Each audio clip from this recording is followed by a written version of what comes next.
लोकसभा को चलई देले नहीं से समय मोर आज गोटे 377 धारा अनुसार पार्लियामेंट रे लोकसभा रे गोटे प्रसंग उठाइबा मते अनुमति मिली थिला एवं से विषयटा होची आज मु ताकू ले कली माननीय बाचस्पति कहले हो हल्ला चली समय जेहेतु आलोचना करी हेबनी जो मानकर 377 अधिनियम रे जो माने अनुमति पाइछंती से माने टेबल रे ले कर दियंतु एवं ताकू मु आज ले कली सरकार को पाकू से तथ्य जाइछि जो विषय उपर मु आज 377 अधिनियम रे पार्लियामेंट रे प्रसंग उठाइछि प्रसंग होची जे झारसुगुड़ा जिला जोटा सबुठु बेसी इंडस्ट्री एरिया सेठी एनएच रो दुई साइड रे जो रास्ता तैयारी होची ए जो विभिन्न कंपनी मानकर आस डंपिंग करबा पई तांको अनुमति दिया जाउची एवं जेते आस डंपिंग करूछंती ताठू अधिक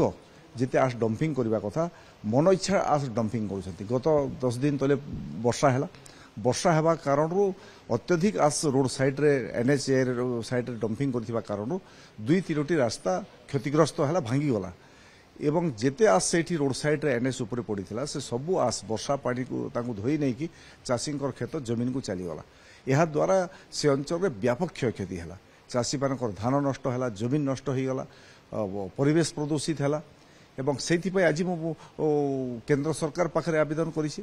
जे ए जो आस डंपिंग करूछंती या को बेआईन करिबा पय एवं जो माने जो कंपनी आस डंपिंग करूछंती बाध्यबाधकता हिसाब रे तांको विरुद्ध रे सख्त एक्शन नेबा पय आज मु पार्लियामेंट रे लोकसभा रे सरकार को दृष्टि आकर्षण करिछि।